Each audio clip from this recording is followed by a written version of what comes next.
Good morning, everyone. This is Biz Chicks TV. This is the place where you can find tips and tools to help you do business better. We're here to help you run a profitable business that's fun to run and to take the hassle out of your hustle. And today is Friday, so you know we're here with the Tech Diva Weekly talking tech in English. Don't be scared. Sit back, relax, hydrate, and let's find some wonderful things to help us do business better. I'm here with my co host, Miss Francine Gregory, real estate entrepreneur and tech diva, and our producer. She has us in all kinds of wonderful places: Facebook, Instagram, pardon me, Facebook, YouTube, and Periscope. Now, I just want to say, if you're looking for someone to help you out with that, give the Bitch Chicks a call because we got an expert in the house. I'm Carolina from California Cover Up, and we are the Bitch Chicks. How you doing this morning, friend? I am doing well. I'm doing very, very well. And I wanted to say hi to everybody watching live and on the replay. We got Jerry Scott in the house. Hey, Jerry. Um, and we got, Terrell Knox. Hey, Terrell. Hey. And so today is Friday, Tech Day. And so this segment is known as, let me find it, go in here. We're going to be talking about this week in tech history. We got new toys to play with too. So if anybody is ever doing live stream and you want to know how to do it, this program right here is probably the best that we've worked with. You know, we've had a lot. We've tested other products. Yes, we've tested, we've done everything, but this one seems to be most efficient and reliable. And they give us new toys and new tricks every week. So after we do this week in tech history, we'll talk to you a little bit. If you want to know more about that, just let us know. We'll talk to you about that too. So, so much going on. I'm going to start here. December 14th, 1902. Cable ship Silvertown begins laying the first trans-Pacific telegraph cable from San Francisco, destined for Honolulu, Hawaii. After laying 2,227 nautical miles of cable, the Silvertown will land in Honolulu on January 1st, 1903. Public messages will begin transmitting on January 5th. That is where this is where text messaging and the cable and all that stuff is started. 1902. They laid cable under the water. It's still cable we're probably using today. More than likely. It's, so if that message don't get to you in a nanosecond, we're still on old tech. Old tech is still running new tech. That's good. That's good. So, the 1994, December 15, Netscape Communications Corporation releases Netscape Navigator 1.0, the world's first commercially developed web browser. We all thought it was Google, but it wasn't. It was Netscape. It was the first. Google just improved upon it and took over, but that's another day. Although this particular version was free for non-commercial use, this was Netscape 1.0. I remember Netscape. It didn't stay around very long. Alta Vista launches December 15th, 1995, a year later. Developed by researchers at Digital Equipment Research Laboratories, the Alta Vista search engine is launched. It was the first World Wide Web search service to gain significant popularity. One of the most popular search engines in the early World Wide Web. Google didn't overtake Alta Vista until 2001. Alta Vista was eventually purchased by Yahoo in 2000. Okay. I'm like, why does Alta Vista sound familiar? Okay. Because I had some friends on it, yeah. Yeah. Canning spam, December 16, 2003. The Can Spam Act of 2003 is signed into United States law, passed in an attempt to control the growing deluge of junk email. The law's effectiveness is dubious at best, especially considering political spam is exempt from the law. Oh, really? Political? Well, how did they get exempt? No, we're not going down that rabbit hole. These are the people who are in Congress right now trying to regulate, jumping up and down. They try to regulate on tech, but they don't understand tech, and so they're trying to regulate tech. And it reminds me of the book ban. You know what I mean? Burn all the books. Okay, people. Anyway, go ahead. Dr. Tachi's in the room. Let me bring her in. Hey, Dr. Hey, Doc, how you doing? Hello. I'm great. Hey. How are you both? Oh, we're enjoying this tech history today. Oh yeah. December 17th, 1903, Orville and Wilbur Wright make their famous first controlled and sustained flights with a heavier than air powered aircraft. Orville made the very first flight, which lasted about 12 seconds. 3 more flights were made that day by both brothers, with the most successful being the 4th and final flight, in which Wilbur flew 59 seconds. The work done by the Wright brothers helped spawn the aviation industry. Which means if you can do it, you can duplicate it, and then you can improve on it. Right. So don't despise small beginnings. 59 seconds doesn't sound like much when you're traveling transcontinental and going to China and everywhere else. Well, but it was the beginning. Again, it's old tech. New tech is riding on this old tech. Yeah. Mm-hmm. Absolutely. Yep. Absolutely. Wow. Yeah. So, the internet goes Hollywood. December 18th, 1998, the Warner Brothers motion picture You've Got Mail, starring Tom Hanks and Ryan, is released to theaters. While mostly known as a romantic comedy, the film was chock full of technology symbolism. Primarily, the movie's themes of business and technology were foreshadowing larger changes to come. Starting with the obvious, the film's title was popular notification sound used by AOL. Whoever hears that sound, you need a new need to upgrade. You should not hear that sound anymore. No. I don't even remember what that sound was, but okay. You've Got Mail. Although I still have my AOL email. But I don't think you I use it for stuff that I don't want to go to my Gmail.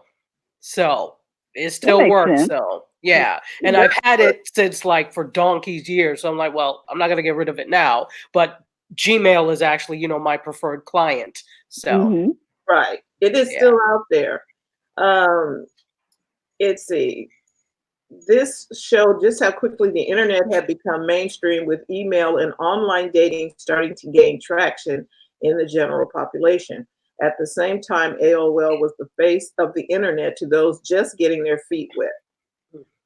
However, it foreshadowed one of the biggest technology deals in history. Just a little over a year later, AOL would buy Warner Brothers' parent company, Warner, forming one of the largest media companies in history. However, the dot-com bubble burst and the merged companies never quite meshed. AOL was eventually spun off in 2009, having lost its status in a more tech-evolved society.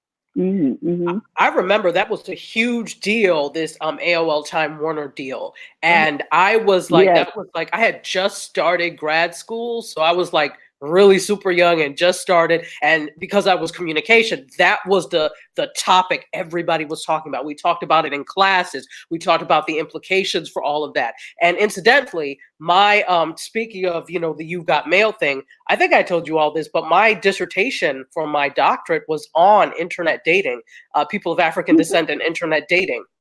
And so that was, I graduated in 2005, But, at that time, it was still like, oh no, I'd never meet anybody online. And now it's so commonplace and there are so many apps. So really that whole "you've got mail" thing kind of started the whole conversation of using technology to meet other people. Even though technology in a way had been used, because if you think about the personal ads in the paper, that's still technology. Although it's analog, you were still meeting people in that way. But, there was this whole apprehension. I Yes. surveyed 1,000 people for my research, and there was this whole apprehension. So the results were that people of African descent use the internet to meet other people for romantic purposes more than what we actually thought. But there was still an apprehension because of past technology, experimentation, etc. So it's interesting to see how that has kind of shifted. Interesting. Wow. I did not know that was your dissertation. We'll talk. Yeah. That was my dissertation.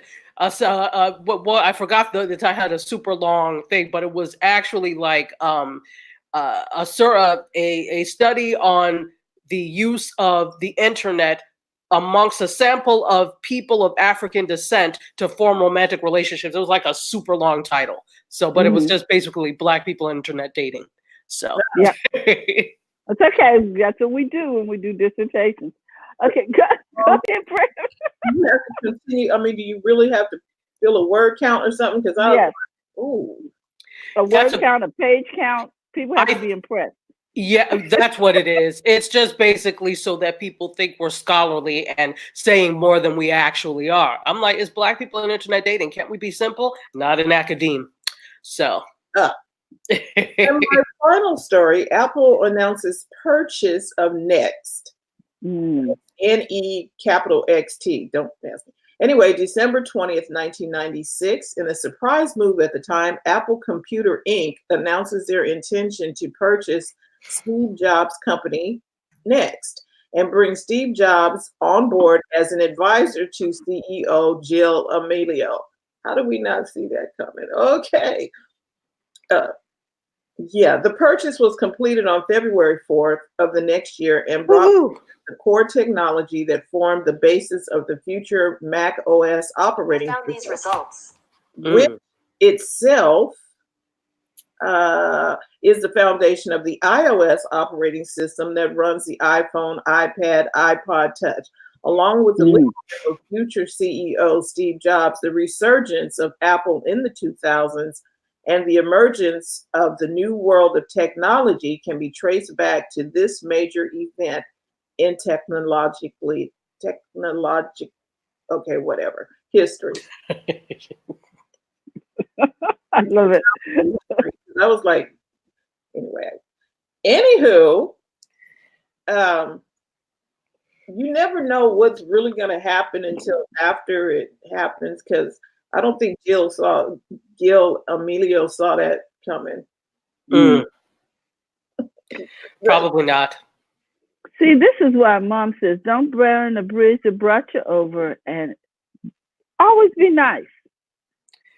Always be nice. You never know who's going to have to bring you your last cup of water. So, It's the same. It's like in every field, but particularly like in the theater world and in dance. I was always and am still always super nice to the tech people because they run your show.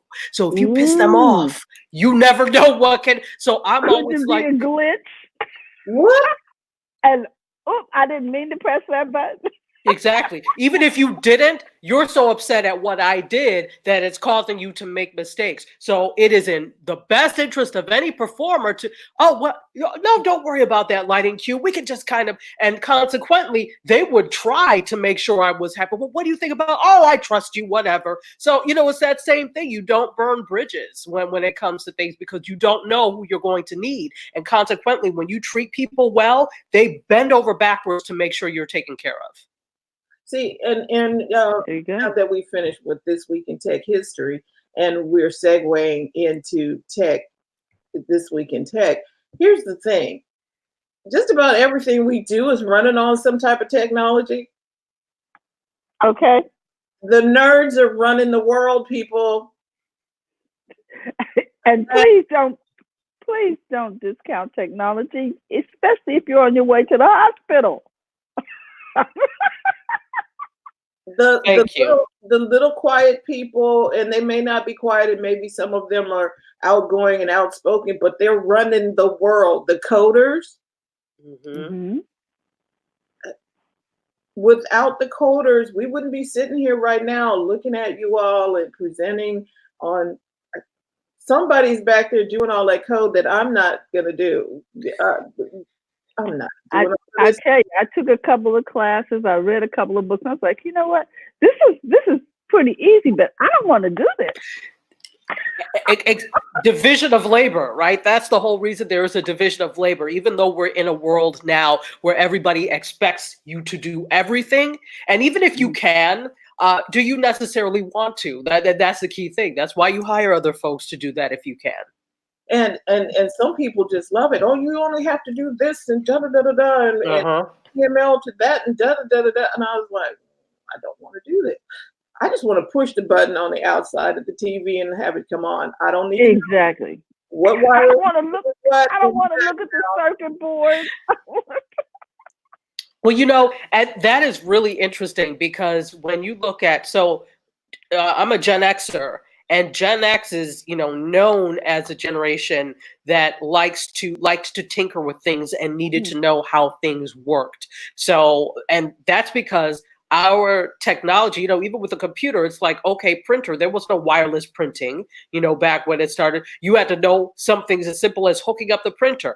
Okay, what the motherboard was. Okay, not everything came with a sound card. So if you wanted one, you had to install it. So we kind of understood and knew how to do those things. So now this generation, this next generation, the millennials and the Gen Z and then Gen Alpha, they don't want to know how it works. They just want to push a button and want it to work. So Gen X is like one generation behind millennials. We were like, okay, well, we need to understand how it works. Why? And we like to tinker with things. They just want it to work. Sure. And that's obviously a blanket generalization because every generation has people that like to know how things tick, and every generation has people that know, I just want to press a button and have it go. So right.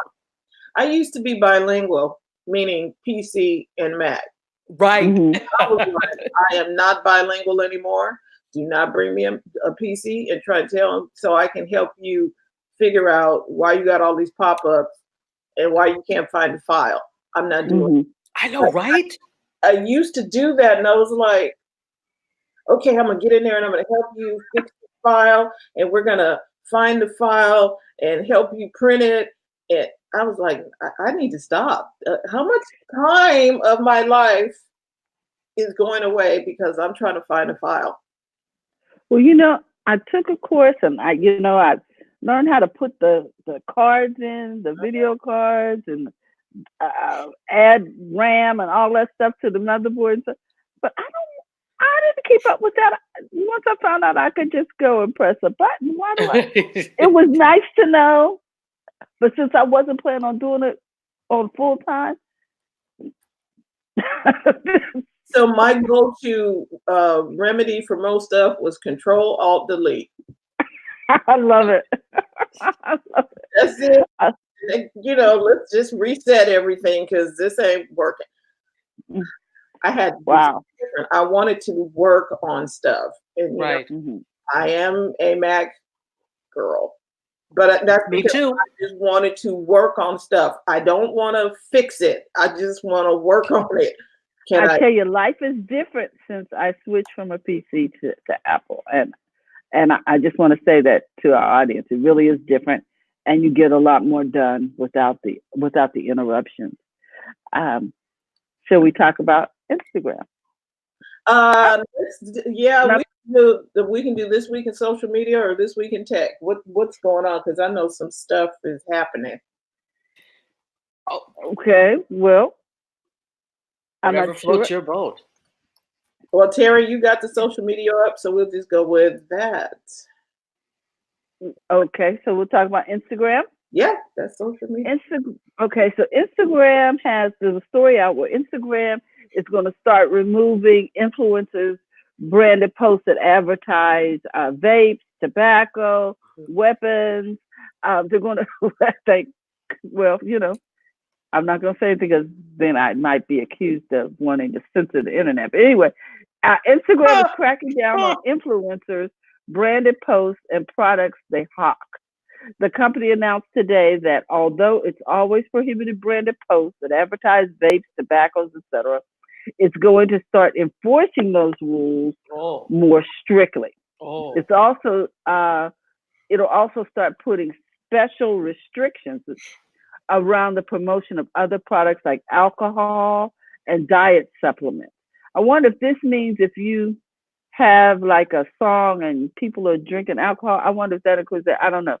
In these cases, the company says it'll allow creators to restrict who can see the content based on age.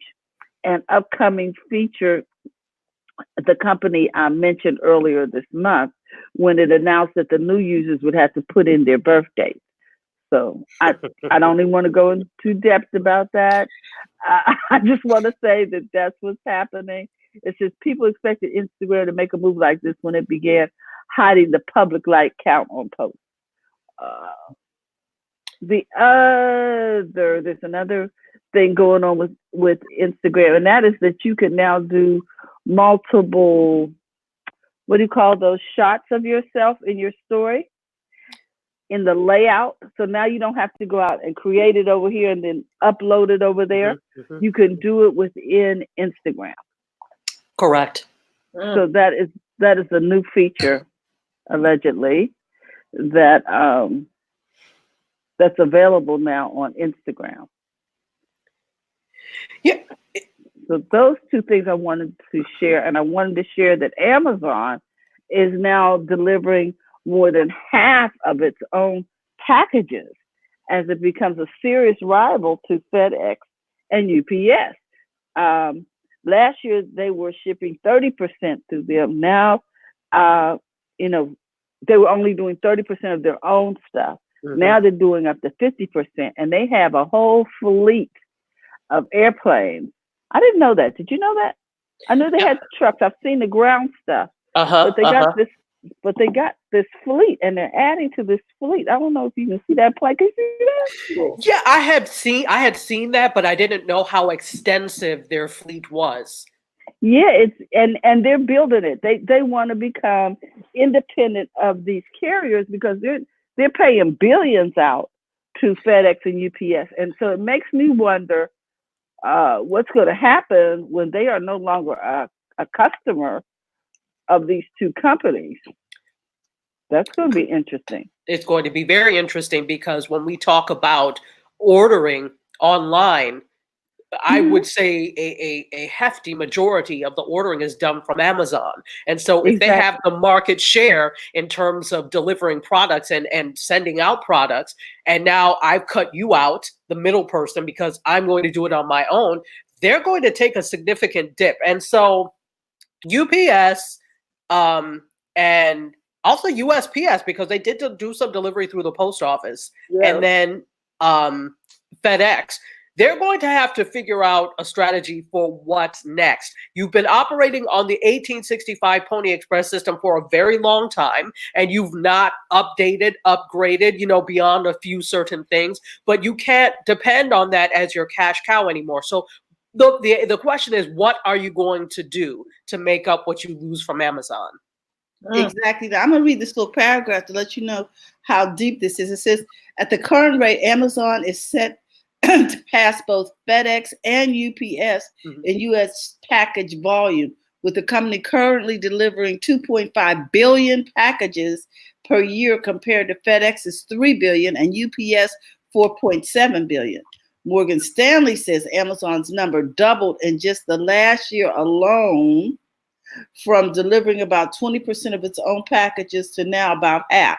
A substantial contributing factor here is Amazon's new one-day Prime shipping initiative, which it kicked off. Remember, we talked about that earlier this year, and promises to bring more markets and more products as time goes on. So this is going to affect the supply chain.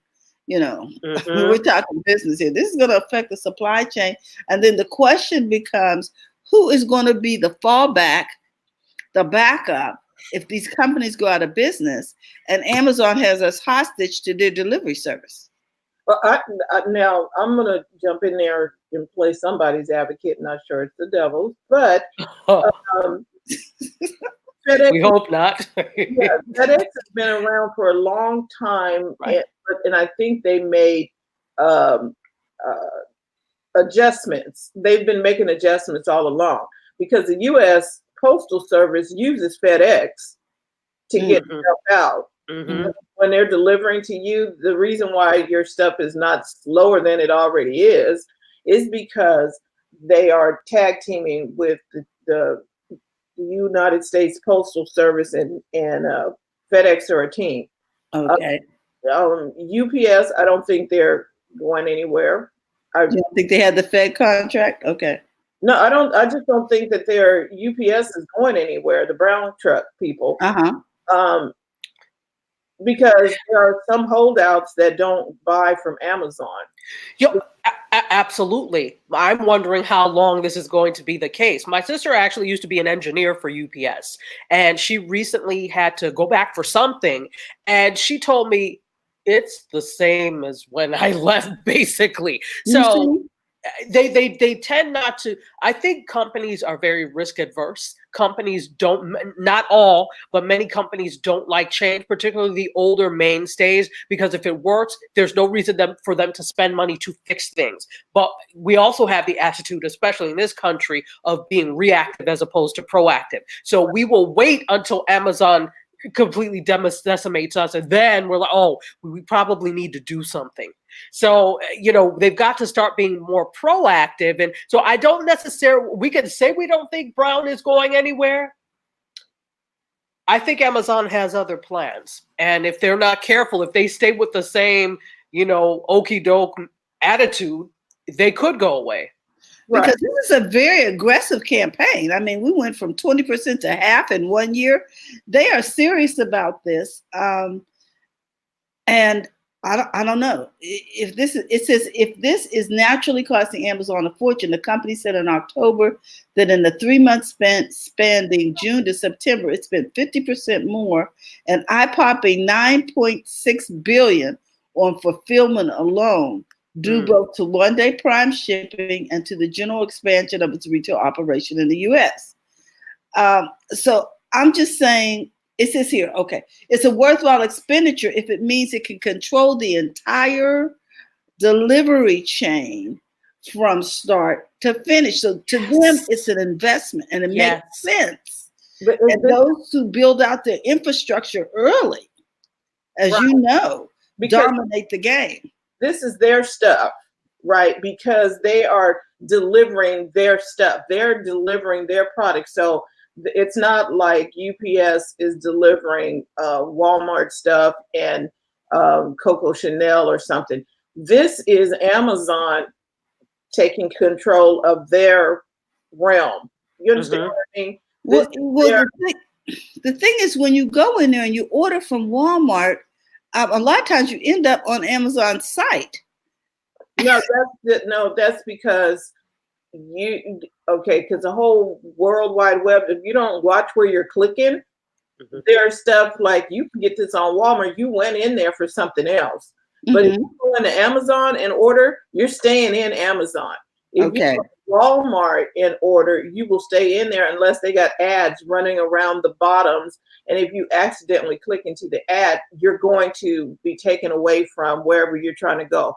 And here's the thing. If you're looking for something, don't use the Google search that comes up in the middle of the screen. You need to go up to the address bar up where the little house is or whatever up in the top and put in where you want to go. Because when you put down in the middle of in the search engine, search thing, you're going to get ads that may not take you to the site you want to go. So you're clicking because they used a name that sounded like where you wanted to be, and you click on that, but it's not where you wanted to go. It's almost like, hi, I've got some candy, come over here. You like candy, don't you? That's what, so if you're not paying attention to that, It's very easy to do. Like somebody I know, they were going to pay their DMV, right? Uh-huh. Well, you want caa.dmv.gov. You want the California one, right? Well, when you went in there, it's like, we can help you renew your license and something, but it wasn't the ca.dmv.gov. It was somewhere else. And I was like, get out of there. Buyer beware. Get out. So I was just saying that Amazon is controlling their environment from the time you order to the time they ship your stuff. That's what they're trying to control, their realm. They're not shipping for everybody else. They're shipping for Amazon. Gotcha. And UPS ship for other people, not third parties. They ship for every other. They can ship for you. They can ship for whoever has a store. But Amazon is bringing their stuff in-house to ship for themselves. Do you understand? That's why I don't think it's going to be a disruption unless they take over the world of shopping. Okay, of being able to get it there quicker, faster, Now they can become that contractor for others. And sorry. Go ahead. Well, this is the other thing. From the consumer end of it, one reason that I shop on Amazon quite a bit, feel free to sponsor us, Amazon. One reason I shop on Amazon quite a bit is because not only because of the wealth of equipment and things that I see out there for film and production, etc. Because whatever it exists on Amazon, because even these major stores have their own Amazon stores. So I have Prime, so I don't have to pay. You know how much it costs to ship a camera sometimes? So if I don't have to pay shipping because I have Prime, even the hell better. So I will, because I have Prime and it's a minimal cost, I will then also order other things. Oh, well, I need some cleaner. I don't feel like going to the store to get it. Let me order it because it will be here tomorrow. So they've also taken over those basic functions as well of ordering household things, etc. Not just the things you're looking for that you can't necessarily find, but basic things that you could go to the store and get, but I have Prime, why don't I just order? And so it'll be free when I get it delivered. Right. And it'll be here tomorrow. And it will be here tomorrow. Who can compete with that? I think that is the operative thing. And then here's the thing. It's wonderful, but you know me, humanistic Sally, I look at the other end of it as well. So who has to suffer so that we'll have? For you to get things here that quickly, and then still make a profit. This is a $1 trillion company we're talking about. Somebody is suffering somewhere for that. So that's the other end of it. But and that we don't like to think about sometimes. Right. Yeah, I agree. We really don't. We just want our stuff. But I didn't get to show you this. This is what they were talking about for Instagram. You can now do the multiple shots and put it up in layout. That's what the new feature David or Donald was saying, selfies. He was talking about the selfies is what you were speaking of over there. And then he also said, check out Holliness for a mix-up of Instagram and Pinterest marketing. I'm like, okay. And then he said about Amazon that they have a lot of businesses on the ground. Yeah, because have you noticed that they have fulfillment centers popping up? In the cities, in different cities.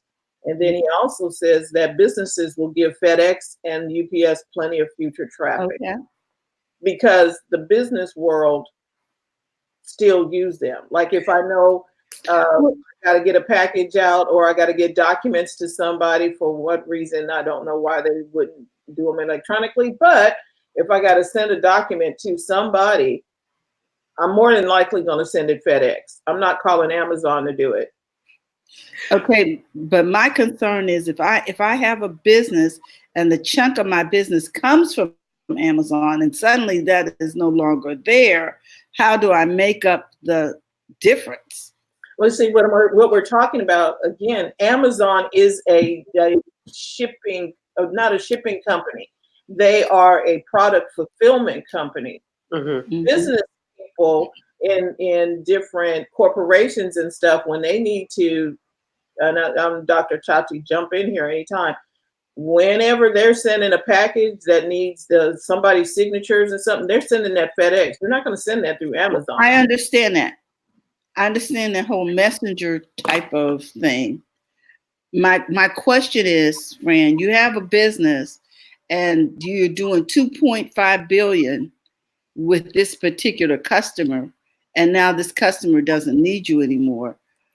What happens to the how do I make up for the profit I'm losing by them leaving? That's my own. I don't think they're losing anything. No, they're not today. No. Okay, I guess what I was saying is I don't think they're going to lose anyway. That was just additional stuff. That was actually fluff because they picked up, like when FedEx picked up the United States Postal Service, that's additional. They wasn't counting on the Postal Service. They were doing, FedEx was doing their own stuff before the Postal Service. Go ahead, Dr. Chachi. Well, and the whole thing with FedEx, I mean, I could see them as a little bit more of a, in terms of a viable solution, because FedEx, when they acquired Kinko's, they became FedEx Office. So they have this whole world of documents, et cetera, that they do and they deal with. So yeah, for them, it may have been extra. But two things. One, we're looking at it as of now. I'm not even necessarily talking about 5 years or just 10 years into the future.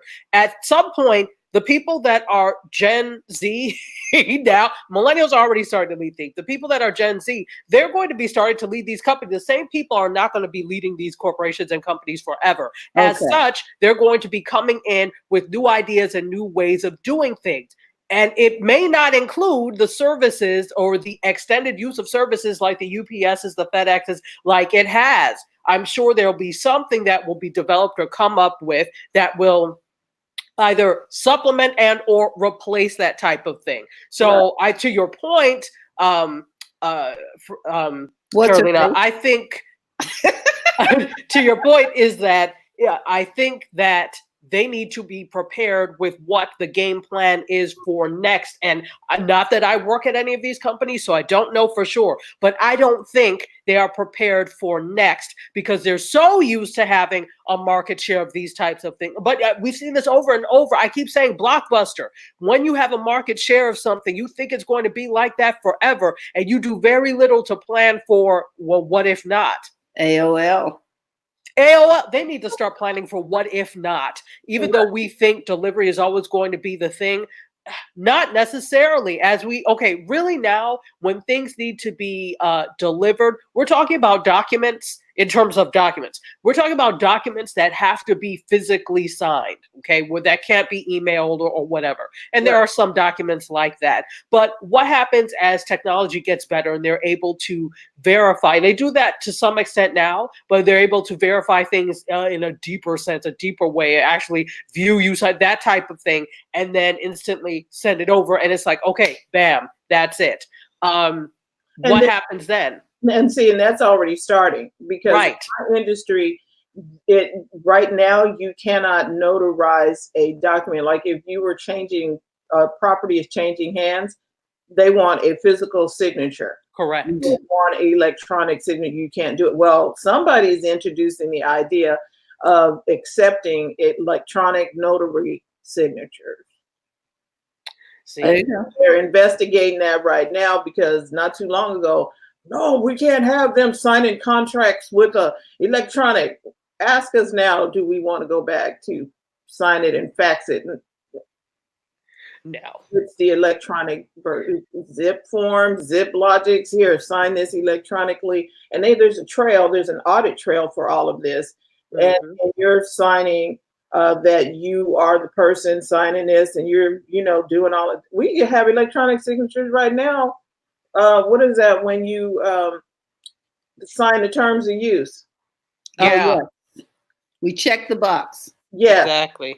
And you are swearing that this is your signature. Well, and some of them have gotten so that they say by using this app, you have agreed to the terms whether you check the box or not. Exactly. We ain't feeling you. You want to use it? We consider it checked. You know what I'm saying? Patricia Murray says, folks like me who have been treated terribly and dismissively by local businesses are so ready to jump ship when Amazon came along. LOL. That's sort of like, Well, well, and then to the flip side of that, well, first of all, I want to say hey to Jerry Scott and hey to Omawale. Omawale and I, speaking of dissertation, we were both in the same PhD program at Howard. Not, just kind of overlapping. He was a little bit before me, but hey, Omawale. And to Donald's point, all of the mom and pop stores on Main Street are being closed because of Amazon undercutting prices on everything. So that's the other end of it, that these businesses can't compete. It's not even that they don't want to, but if you're a smaller business, how are you going to compete with $1 trillion company? And if I can get something cheaper on Amazon, some people will do it. Now, I'm a big supporter of small businesses. I'm sure, as both of you are, because we're all like small business owners, right? So of course, you want to do that. So I think the key with that is change, and this type of paradigm shift is inevitable. What I think the key is you have to make yourself indispensable so that you can't be fired, if that makes any sense. You have to offer what is not being offered, even though you think everything is being offered on Amazon. Not necessarily. What is it in the way you do things that is being offered that Amazon can't compete with, that Amazon can't do? And can you take your which you can you take your business onto Amazon so that you have more exposure? You can actually do that as well. So rather than trying to get off my lawn, you need to see how you can take advantage of that so that you are still a viable entity, even if it means partnering with Amazon in terms of having an Amazon store. Isn't it interesting that they were saying this about when Walmart were coming into neighborhoods?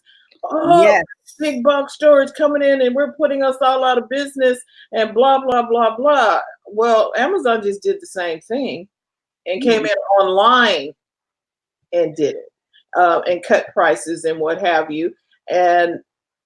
But everybody still needed to shift, like Dr. Todd said, find out what's your unique selling point and go with it, because you don't shop everything at Target or I was gonna say Kmart. That was a Freudian slip if I ever heard one.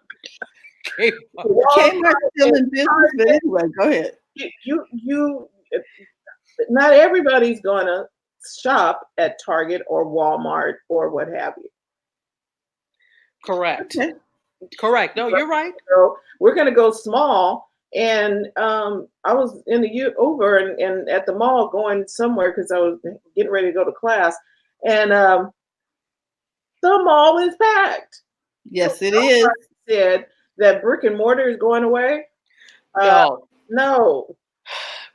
What people, and see, this is what I'm talking about in terms of what can you offer customers that you can experience. There is so much research and effort put into user and customer experience. It is not funny, for online as well, but within the stores. What is it that you can get when you go to the mall that you can't get from an Amazon? It's an experience. Think about, okay, so for example, Amazon owns Whole Foods, right? I could get my stuff off of Amazon if I'm shopping at Whole Foods, get my stuff from there, have it put in the locker or meet somebody in the parking lot and get it, fine. But there's an experience when you shop at Whole Foods. The music, the aisles, the samples, all of that. That's what you want. That's the experience you don't get when you shop online. So you have to make whatever it is you do and offer so attractive that people still want to shop with you. Even if they do shop on Amazon, which they're going to inevitably. Anyway, so you know what I'm trying to say. So they're going to shop with Amazon, but I think that if you offer an experience that is unparalleled, you can't get a massage on Amazon. No. And and there's a local girl here that does awesome massage. I don't want to go to the chain massage people where you get a different masseuse every time you go in. I don't want that. I want Michelle every time I go. I want Michelle. Exactly. And so she has a niche on the market that the other companies don't have. Exactly. Exactly. She has made herself indispensable.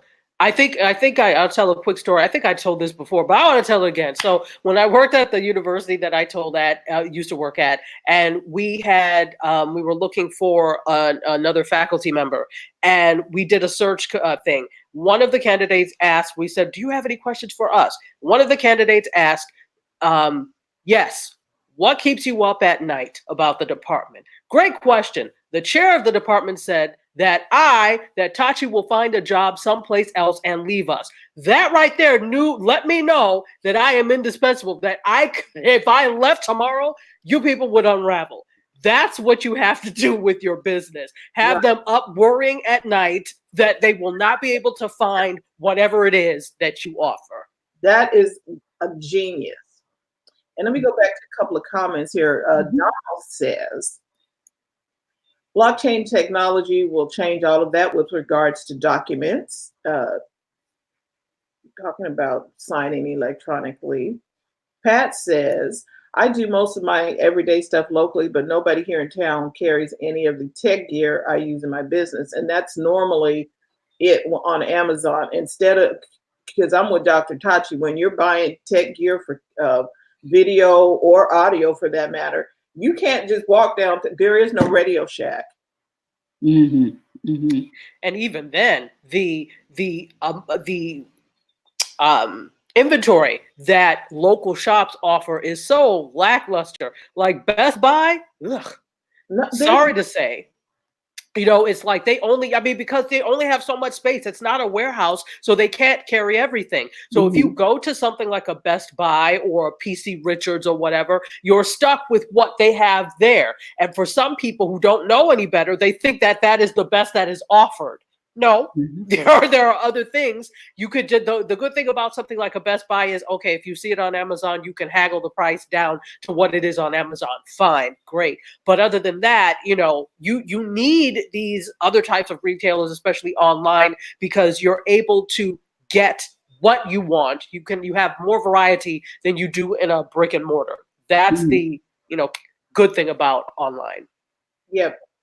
And then see, people don't kind of get that. That's all. I like walking in to get my stuff. I mean, because I don't want to wait for it. A lot of times there's some stuff, if I know what the product is, I'll order it online at Amazon and get it. And the thing that I like about Amazon is the comfort factor is if I don't like it, I can send it back.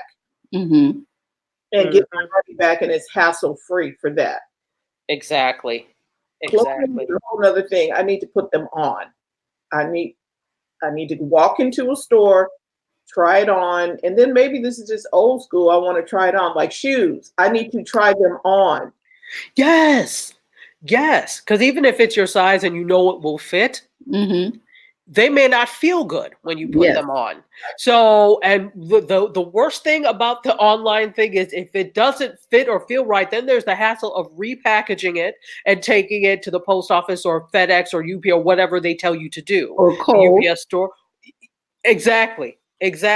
So there's that hassle as well. But one thing that I like to, because I love malls, I love like going to physical stores and shopping. So if there's something, I remember there was this dress from Kenneth Cole that I really wanted.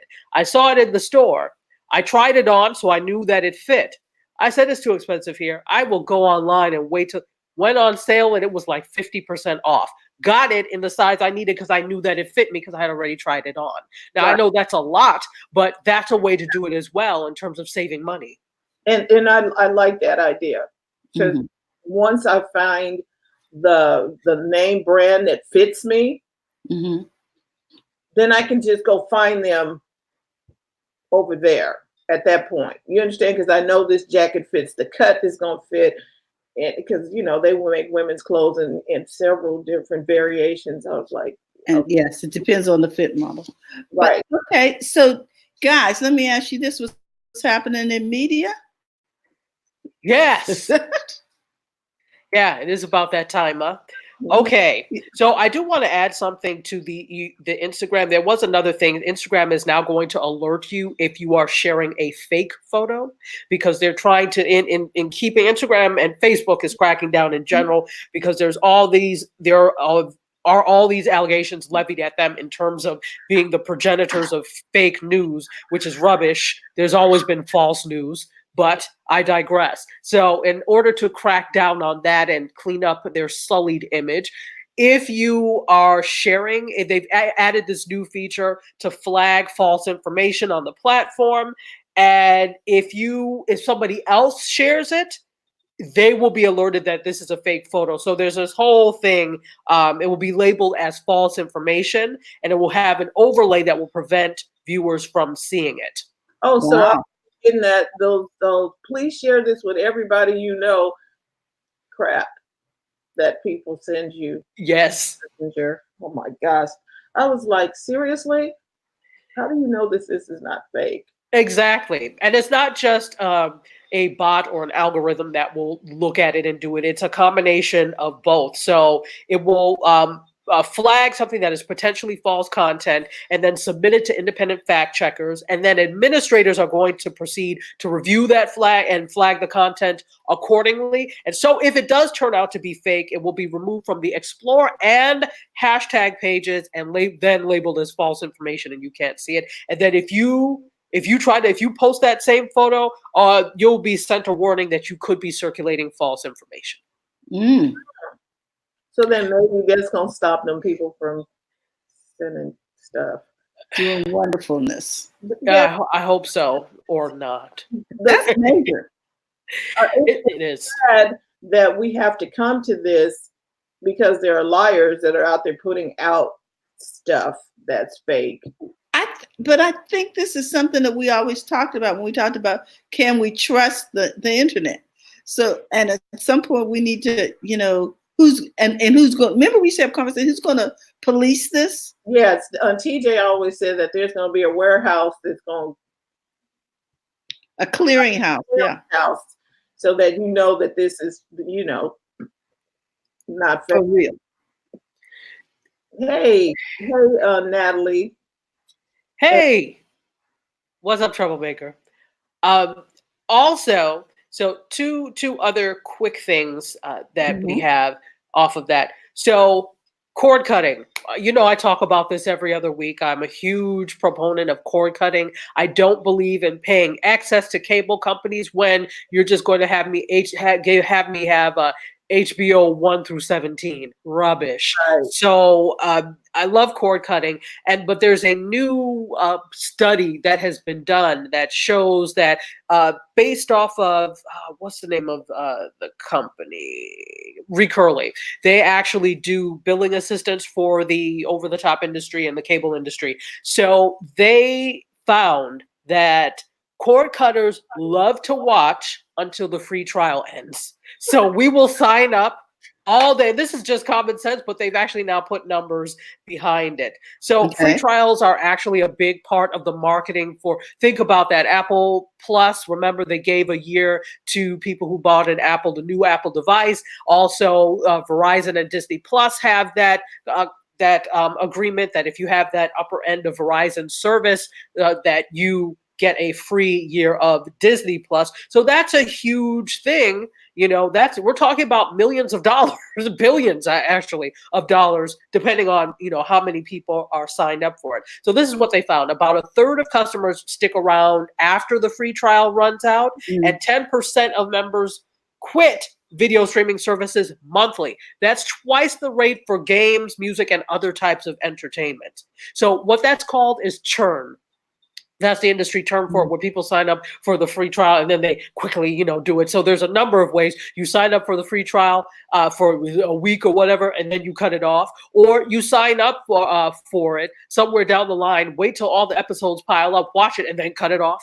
I'm a fan of that tactic too. Because I'm wondering, does Disney really have more than a year of content? No, they don't have. No, not now. Absolutely not now. They are all riding on a wing and a prayer, because here's the thing. The name of the game is beat Netflix. Don't ask questions. No, we only have one show, but it doesn't matter. We are going to beat Netflix. So they all have jumped into this with a lack of a catalog. Although I will say Disney has a catalog because of all the Disney properties they own and that type of stuff. But even then, it doesn't compare with what Netflix has. Netflix still has the lion's share of content right now. So in answer to your question, Disney is not prepared to go beyond this year. They're winging it. They are figuring it out as they go along. And for their sake, I hope they figure it out before everybody gets wise and like, I don't need this. Yeah, because right now I'm like, okay, I've done so many reruns of Casey Undercover just because that's what I like to watch. Yeah. And I liked Goldblum, Jeff Goldblum's The World. Okay, they only put them out once a week, so I have to wait. But I'm not going in the vault to watch their stuff. And the Marvel movies are over there. That is the main reason, and I think they think in the Marvel universe fans are going to come and help bail that out. I don't know. There's only so many times you can watch Thor. I was going to say, but after you've seen it, just like I love Agent Carter, but after I've seen it, I'm pretty much done. That's exactly. I mean, the one thing that Disney has going for them right now is, well, the fact that they've got Marvel stuff, but they don't even have all the distribution for the Marvel stuff.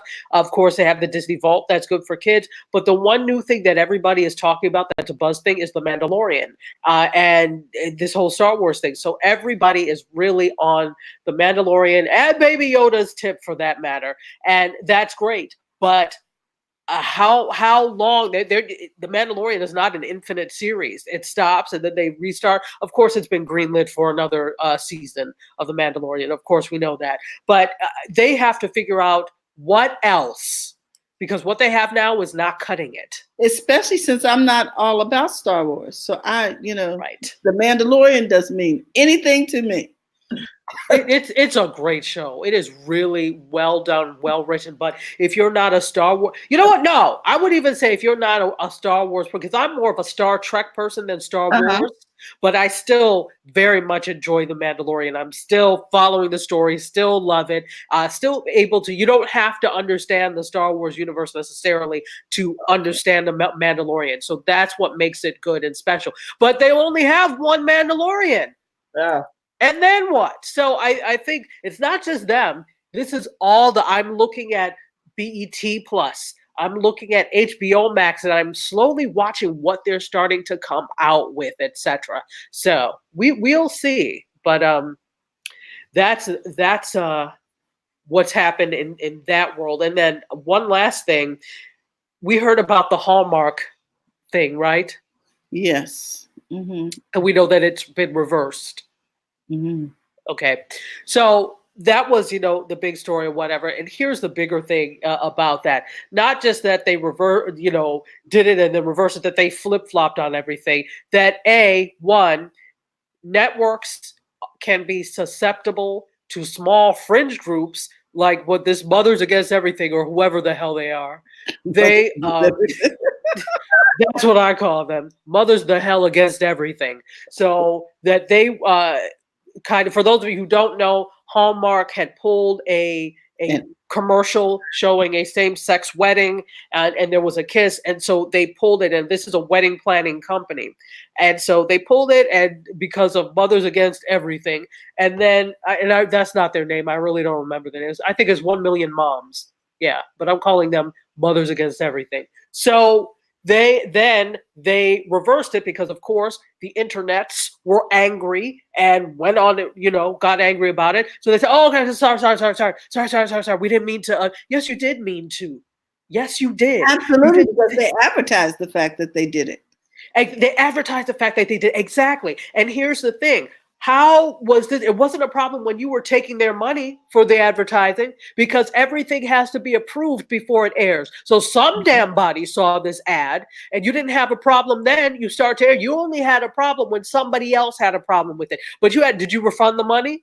No. They didn't. So that's a problem. This is a real problem if you don't understand what this goes with your brand identity, okay? If you don't understand that enough to know, and then you accepted money from somebody that doesn't, quote, go along with your brand identity, started playing, and then the moment somebody says something, you renege and backtrack. That's problematic.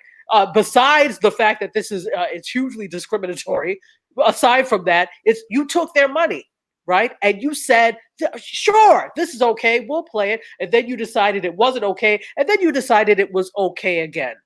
See, this is what happens when you do not know your culture. You know, Francine, this is what happens when you don't know what you stand for or against. Right. So, you know, because you can't take a stand. It's just like wherever the money is, we're there.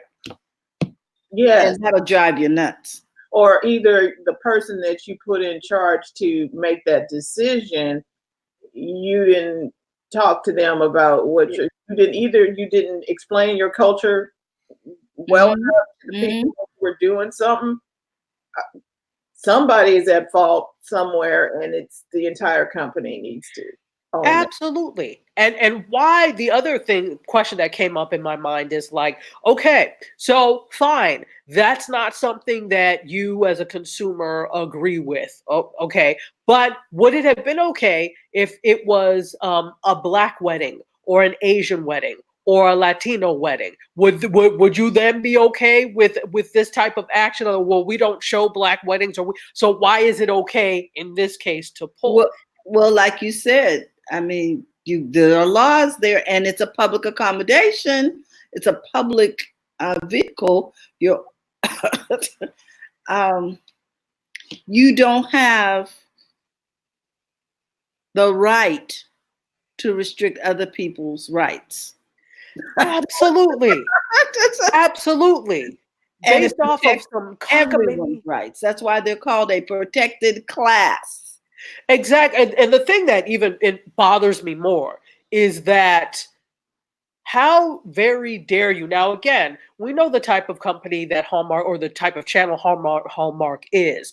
It caters to a certain echelon of people. To me, I'm like, they have the story is the same all the time with all their movies. Here comes a woman who leaves her big corporate job because she wants to bake cookies and cupcakes at her own company and falls in love with the handyman that puts the store together. That's the same damn storyline for every Hallmark. And he turns out to be a millionaire and they live happily ever after. Exactly. Da, da, da, da. Okay, fine. So that's why that doesn't really interest me. But aside from that, they cater to a certain echelon of individual, and it's wholesomeness. It's veiled religion. Let's just say that under the guise of wholesomeness. But who says that your wholesome is the only brand of wholesome? And how dare you make that decision? And so because it's veiled religion, you're using your skewed concept of what goodness and religiosity is to make the decision for everyone. How dare you? That's the other thing that bothers me. Well, there are channels that do that allow you to and they advocate. This is who we are. We are a Christian channel. We show movies. Yes. I've forgotten the name of it. But anyway, so that niche is there. My concern here is when you find something is going on with a media company and you don't like it, the best way to affect it is to just boycott it, turn it off, stop the money. So here's the thing. I agree with that, but with Hallmark, if you know your culture and you know what you're doing, and you should have never had the ad in the first place. If that was what your culture, and we agree with that. That you should have never had the ad in the first place. Exactly. Back and forth. You just said no, but because you took it, got paid for it, you need to own that. Exactly. That's on you if you accepted something that was not within the guidelines of what is acceptable for you. And the thing is, Hallmark doesn't purport it purports itself as like a family channel, but you don't come out and say we are a Christian channel and this is what. So you can't it's almost like false guidelines and false pretenses, because a regular person watching Hallmark is not going to think, oh, okay, well, this is a channel that's all about morality. No, because that's not something that you necessarily purport. And even if it's part of your mission, it's not part of your public mission. Yes. And that's why you need to be clear. If that's not your thing and that's not what you do, you shouldn't have been changing your mind just because there was an uproar. Because, okay, so let's say take Chick-fil-A. They know, they are a Christian-based company, and so Chick-fil-A is not going to run an ad with the chicken doing that particular thing, right? That's because that's who they are. That's what we expect from them. But if you're vague, well, if you're bipolar, you really don't know who you are. Harry said, if you are bipolar, okay. You know what I'm saying? One minute you're here, 1 minute you're there. Schizophrenic. So, yeah, that's not good. So know who you are. The moral of the story is know who you are, what you stand for, what you stand against, and be okay with that. And be who you are. They were trying to flip flop, like Dr. Tati said. I'm here, but I'm here. No. Who are you? I respect you more if you, in the first place, stand on what it is that your company is built off of and go with that. I may not agree, and I could tell you to go to hell, but at least you are clear about what your goals are, rather than to draw people into the fold and then say, no, and then say, oh, well, we're sorry. And it's like you have no backbone or spine as a company. Because if that's what you believed in the first place, but you were just greedy and thought nobody would say anything, then here comes 1 million moms against everything and spoils it. And then you have to backtrack because now you need to look good in the public eye. Do you know what you stand for? That's problematic. What you stand for, do you know who you serve? Well, exactly. Do you know who you serve? Your moms were out there waiting for the fairy tales. Which, by the way, are not, but that's another reason I have a problem with Hallmark. You don't see any diversity in what they do at all. Hence why, there was a problem with this. So, I was like, the channel could fold tomorrow and I would have no feelings about it because you don't reflect who I am anyway. So it's not like I'm running to support you. So this, to me, again, it's to be expected because it's just in line with their lack of diverse portrayals. This is interesting. So when you are doing your business, because that's what we talk about here, please find out who you are before you start going to tell the world what you do. Preach. And who you serve. Right, because that's going to guide what you do. Right, and you can't have mixed messages. But then, especially if you don't have what did Q call them? Integrity. No. So somebody. A social media response team or something, because you get drugged through the mud and you won't know how to recover. Oh, public relations people? No, not the public relations. It's something else. She said something to do with social media. But you needed to have somebody who would know how to talk to the public. And I know what did you just say? The public relationship is one part of it, but I wasn't referring to public relation. You need to have that stuff worked out. If people start talking about you and you don't like what they're saying, you better have that already ready. Being proactive as opposed to reactive. Right. Okay. Yes. Because I forgot about, I saw that. I said, oh, this is interesting. Okay. You need to be ready because not everybody's going to like you. And that's okay. Right. But if they start talking about you negatively, like there was the company that when they had the uproar, was it in South Carolina, Charleston or something? And they were buying tiki Tiki had to come out and say, hey, we are not in agreement with these people buying our torches and using them for that purpose. They are supposed to be in your backyard for lovely experience. You should not make them for them to come out. Exactly. See, just laziness. Instead of lighting hay like people used to do back in the day, you had to go and buy something. Laziness. Mm-hmm. This is an interesting conversation. It is. So, oh my goodness. So, anything else in media that we should be? I think that, I mean, there are obviously new things that have come out, etc. But are there new shows coming out? That's what I want to know because I need content. So all the new stuff won't start to come out until January. This is what happens. We have, you guys know about the upfronts and the new fronts.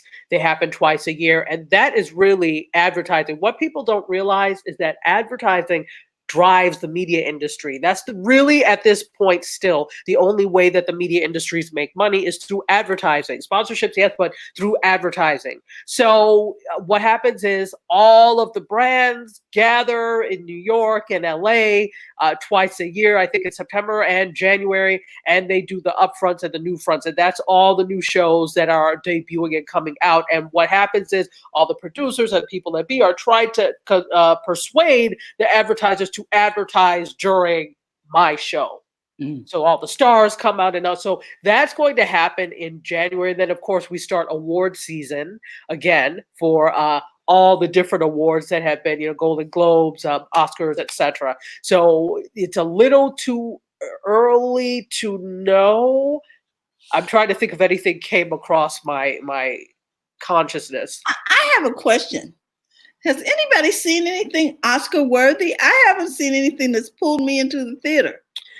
No, something because I need to go if I missed it. No, I haven't either. I think so. What's going to happen is there are a lot of different categories for the Oscars, for the Academy Awards, for the Emmys, etc. What we see on TV is just a small modicum of things that are granted. So, there are all the technical awards for the people that work behind the scenes. There is one thing, if you haven't seen it, and I can't remember the name of it. It's a short about this little black girl and her hair and the process of her dad doing her hair. It's an animated short by Matthew Cherry. And I actually had the pleasure of interviewing him at ABFF like 4 years ago. I can't remember the name of it, but it's on YouTube and it is absolutely phenomenal. And I think that is maybe up for an Oscar nomination, if I'm not mistaken, if it made it in time. And see, what I learned about Oscar and all the rest, well, Oscar anyway, they don't care about what we think. That's people of the Academy that got together to name some films that were like, where did this movie come out? It was never, the movie may not have ever made it to the public stage. Well, I want to know how people like Monster Ball and all of these other, how they even get anyway. Because the Academy members, they're the ones who can vote on these things. And they make those decisions. So, none of us are members of the Academy, that have any voting power. So, nope.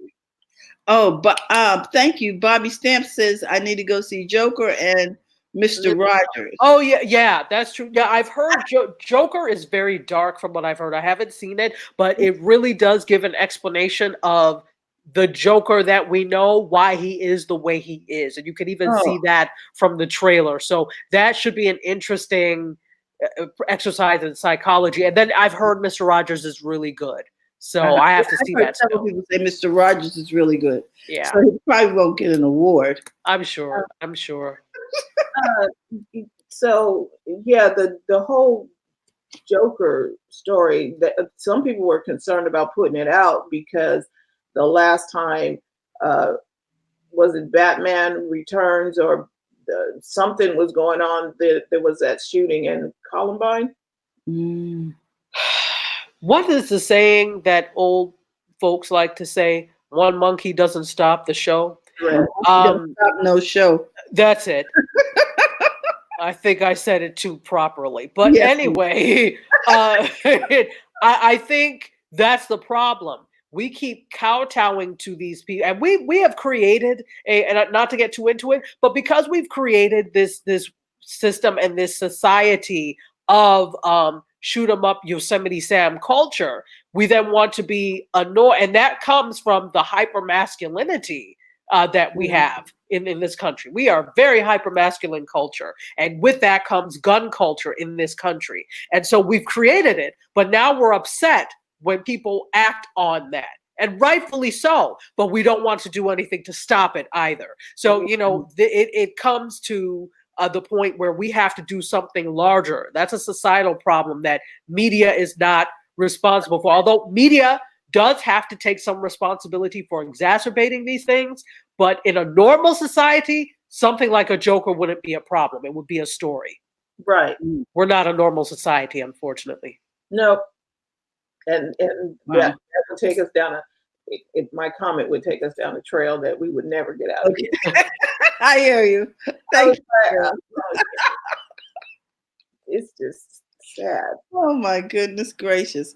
But well, thank everybody for joining in here live today. They're, on the replay, whether you're on Facebook or Periscope or YouTube. Thank you, because you could have been somewhere else. We want to say happy holidays, Merry Christmas, Hanukkah, Kwanzaa. Are there any more? Festivus. I'm kidding. Box Day. Yeah. It's Box Day or whatever it is, however you're celebrating, we want to say thank you and celebrate safely. And we will be back here Monday. We will not be here on Wednesday, which is Christmas Day here in the United States, or Thursday. We will re-air on Thursday, and Christmas we just don't have. We're gonna do family. Can we? Whatever you'd like to do that day, take a walk, but be safe, whatever you're doing. And then the same when we get back to New Year's Day, we might be here on New Year's Day because, we're at home anyway. So we'll see. We have the event coming up for Women Like Me. If you're in Sacramento, please join the events coming up. Okay, come on. I'm pushing this thing. January 20th. January 2020. It's going to be good. It's a gathering of people who can help you get it together. It's getting together with people who can help you get it together. Good deal. Yeah. I wish I was out there. I would come. Yes. We got to do something on the road. Yeah, absolutely. We're going to have to take this gig on the road. Live from what part of Florida? Fort Lauderdale? Where are you? Fort Lauderdale, yeah. Hey. Florida, on the beach, mind you, because I need to see a beach, but okay. Francine's all about the beach. Me being landlocked, I'm good. But we'll see. I'll be on the veranda. I'm going to buy an island. Yes, I shall. I like the beach.